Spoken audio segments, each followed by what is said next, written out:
आपके नाम से कल गाड़ासरी थाने में एक शिकायत दर्ज हुई है। क्या है पूरा मामला और घटनाक्रम क्या है? देखिए, बारिश के कारण काफ़ी दिनों से आप लोग देख रहे हैं न्यूज़ों के माध्यम से कि कई शहरों में और पिछले दिनों डिंडोरी में भी एक क्षतिग्रस्त बिल्डिंग के गिरने से एक बच्ची की जान गई थी जो यहाँ पे किराए से रहकर पढ़ाई कर रही थी। तो इन्हीं सब स्थितियों को देखकर सीएम साहब का निर्देश था कि जितनी क्षतिग्रस्त डिसमेंटल बिल्डिंग है उनको तोड़ने का। रत्ना ग्राम पंचायत से ग्रामीण लोग, पंचायत के प्रतिनिधि, पंचगढ़ सब ने एक पंचनामा बनाकर मेरे पास आए थे कि वहाँ पे 5 बिल्डिंग हैं जो क्षतिग्रस्त हैं, बिल्कुल जर्जर स्थिति में, वहाँ कोई नहीं रहता, छतें नहीं है, टूट गई हैं। तो उन बिल्डिंगों को गिराने के लिए मेरे पास प्रस्ताव लेकर आए थे, जिसकी मैंने जानकारी एसडीएम साहब को दिया और बात किया। तो एसडीएम साहब बोले कि क्षेत्रीय इंजीनियर से इसकी मूल्यांकन करा के इसको डिसमेंटल कार्रवाई करवा लीजिए, मैं यहाँ से आदेश कर दूंगा तोड़ने के लिए। मैंने उनको बताया भी कि इसके लिए कोई पैसा नहीं आता डिसमेंटल करके तोड़ने के लिए। तो ग्रामीणों ने कहा कि हम अपने से, उनके पास गाड़ी जीसीबी वगैरह की सुविधा है, तो अपनी सुविधा से हम लोग इसको साफ कर लेंगे। मैं कहा ठीक है, करवा देता हूँ। इंजीनियर को ये लोग बात किए, इसको व्हाट्सएप में भेज दिए। इंजन काफी दिन से उनको आजकल करके बस डेट पे डेट दे रहे थे। उसके बाद ये फिर मेरे पास आए कि बिल्कुल ध्यान नहीं दे रहे हैं करके, और कुछ पैसे की मांग करे, जिसमें से कुछ उन्होंने दिया भी है, जिसकी बात उनकी बीच की बात है। पर वो मेरे पास जो बात लेके आए, फिर मैं मंगलवार को फिर जनसुनवाई करा जिला पंचायत में, तब उन्होंने बताया कि हमारे साथ ऐसी स्थितियां हैं। तो मैं इंजीनियर साहब को फोन लगाया और बात किया कि इंजीनियर साहब, आप इनका डिसमेंटल की कार्रवाई करवाना था, तो क्यों आप ध्यान नहीं दे रहे? तो बोले कि नहीं, मैं तो गया था तो ऐसा कुछ दिखा नहीं मुझे। तो मैं कहा आप गए थे, आपको ऐसा कुछ दिखा नहीं? बोल रहे आप, जिसकी रिकॉर्डिंग है उसी ने रिकॉर्ड किया, इंजीनियर ने। तो मैं कल बोल रहा कि आपको चोरी में क्यों जाते हैं आप? जो ये पंचनामा रख के प्रतिनिधिगण जो हैं, जो मांग कर रहे हैं, उनसे आप जो फोन लगा रहे हैं, जिन्होंने आपको व्हाट्सएप में किया, जिनसे आपकी बात हुई, उनको आपको फोन करके बुलाना चाहिए कि मैं आ गया, आप दिखाओ कहाँ है बिल्डिंग। 5 इतनी सारी बिल्डिंगें हैं वहां पर, जिनकी फोटोग्राफ सब मेरे पास हैं। तो बोले कि नहीं, मैं 12 पंचायत का इंजीनियर हूँ, मेरे पास एक ही काम नहीं है कि आप बोलो और मैं उन काम को छोड़ के चला जाऊंगा। तो मैं कहा भैया आप कहाँ हो, आपको हम आके देख लेते हैं, आपके दर्शन कर ले, आपके पास आके हम काम करवा लेते हैं।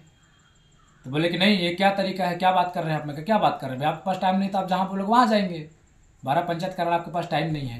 तो बोले कि नहीं, ऐसा बात नहीं है, मैं आपको या तो जनपद आ जाओ। तो बोला कि मैं जनपद नहीं आ सकता, मैं दूसरा काम कर रहा हूँ। तो मैं कहा ठीक है, कहाँ आ जाते हैं? ग्राम पंचायत में हूँ, बोले बरगांव। ग्राम पंचायत में फोन लगाए तो बोले ताला लगा है, वहां था ही नहीं। फिर हम फोन लगाए कि आप झूठ बोल रहे हैं, नहीं आप आ जाइए तो मैं 2 मिनट में पहुंच जाऊंगा, मेरा बगल में घर है। हम ग्राम पंचायत में उनको बुलवाए, उनसे बात की, क्या तरीका है, क्यों नहीं कर रहे हैं, जिसकी मैंने जानकारी कलेक्टर साहब को दिया कि मुझे ही बुलवा रहे हैं सर, तो मैं खुद जा रहा हूँ। कलेक्टर साहब बोले जाके बात करवाना। मैंने उनसे बात किया और बोला कि आप कलेक्टर साहब से बात करिए, जिला पंचायत चलिए, सीओ मैडम से बात करेंगे। बोले नहीं, मैं क्यों जाऊंगा, आपके कहने से क्यों सुनूं आपकी? मुझे जब करना है तो करूंगा, नहीं करना है तो नहीं करूंगा, आपके कहने से थोड़ी कर दूंगा। वो तो उसको स्पष्ट उसके रिकॉर्डिंग भी बता रहे हैं कैसे बात करें। और उसने फिर झूठा शिकायत किया थाने में जाकर कि मुझे मारे हैं करके।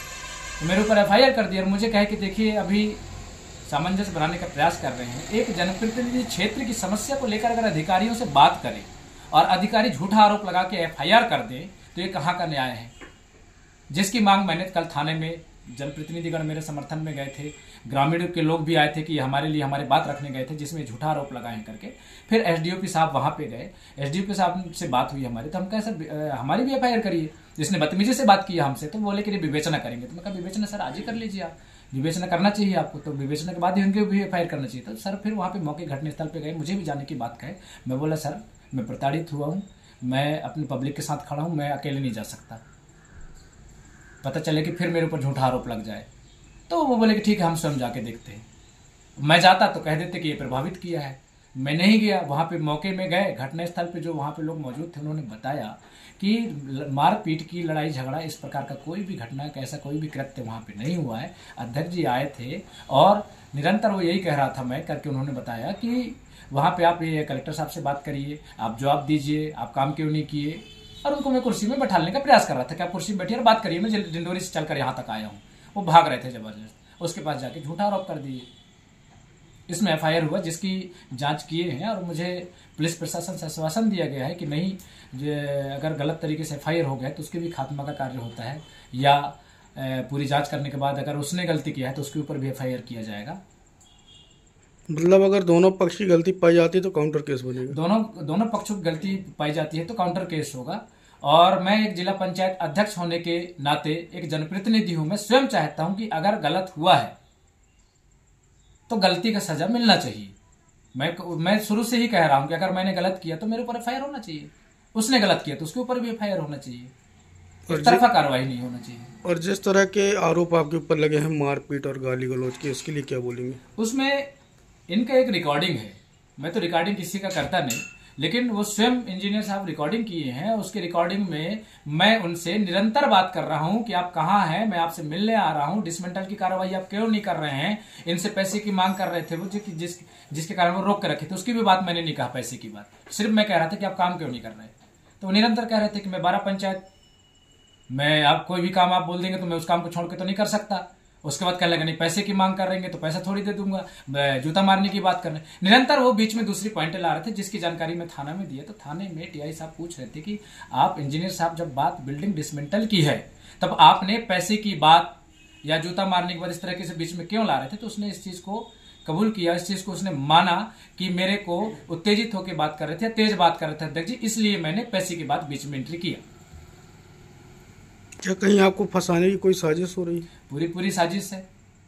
मेरे भी समझ में नहीं आ रहा है कि उपयंत्री पूरा गलत किया, जिसके आवेदन में सब कुछ हुआ लेकिन उसकी एफआईआर किया गया, मेरी एफआईआर नहीं किया गया। अब इसमें कुछ रहा होगा, कुछ लोगों ने भ्रमित करने, पुलिस प्रशासन को भ्रमित करने का प्रयास किए होंगे, लेकिन पुलिस प्रशासन जब मौके पे गए, विवेचना किए तो सत्यता सामने आई है। जिसके हिसाब से आगे कार्रवाई करेंगे ऐसी उम्मीद है, जिसके इंतजार में कर रहा हूँ। 2-3 दिन का हमको एसपी मैडम भी टाइम दिए हैं, कलेक्टर साहब से भी मेरी बात हुई है, एसडीओपी साहब जांच की इस घटना की स्वयं विवेचना कर रहे हैं। क्या चाहते हैं? मैं तो चाहता हूं कि जो मैं एक जनप्रतिनिधि हूं, और जनप्रतिनिधि होने के नाते मुझे अधिकारियों के पास फोन पे बात करना पड़ेगा। अगर मेरे बुलाने पे वो नहीं आते तो मैं स्वयं उनके पास चल के जाऊंगा, तब वो मुझसे बात करें। जो भी मैं क्षेत्र की समस्या रखता हूं, मैं तो स्वयं अपनी व्यक्तिगत समस्या कभी रखता नहीं। क्षेत्र की जनता की जो भी समस्याएं हैं उन्हीं के लिए मैं हमेशा सामने उनकी बातों को रखता हूं, और मैं पीछे नहीं हटता। चाहे उसके लिए वो जहां बुलाएं वहां चला जाऊं, खड़े रहने को बोले तो खड़े रहूं, जैसी परिस्थिति आएगी। पर क्षेत्र की जनता